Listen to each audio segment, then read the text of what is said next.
এক হতদরিদ্র গরিব ছেলে অনেক কষ্ট করে লেখাপড়া করে অনার্স পাশ করেছে, কিন্তু দুঃখের বিষয় সে যখন চাকরি নিতে গেছে তখন কোনো চাকরি নাই। অনেক খোঁজাখুঁজি করার পর সেই ছেলেটা চিড়িয়াখানায় একটা চাকরি পেল।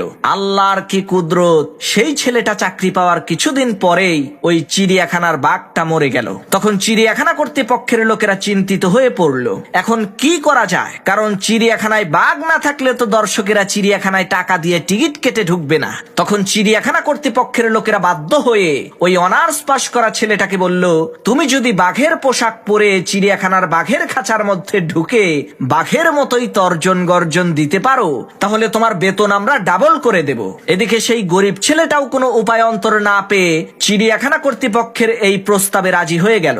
নিয়ম অনুসারে যথারীতি প্রত্যেক দিন সে সকালবেলা বাঘের পোশাক পরে বাঘের খাঁচায় ঢুকত এবং বিভিন্ন অঙ্গভঙ্গি আর কায়দা কসরত দেখিয়ে দর্শকদেরকে আনন্দিত করত। এইভাবে ভালোই চলছিল তার সময়। একদিন হঠাৎ করে সে খাঁচার মধ্যে খেলা দেখাতে গিয়ে খাঁচার সেই পুরাতন বেড়া ভেঙে তার পাশেই থাকা সিংহের খাঁচার মধ্যে গিয়ে পড়ল।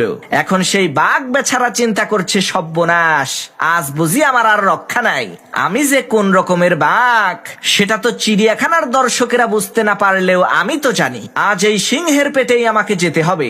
এই চিন্তা করে সেই বাঘ বেচারা দোয়া দরুদ পড়া শুরু করেছে। অমনি ওই সিংহ বলতে লাগলো, বাঘ ভাই, তুমি চিন্তা কইরো না, আমিও সিংহ না, আমিও তোমার মতো অনার্স পাশ করা একজন বেকার ছেলে, পেটের দায়ে সিংহ সেজে খেলা দেখাই।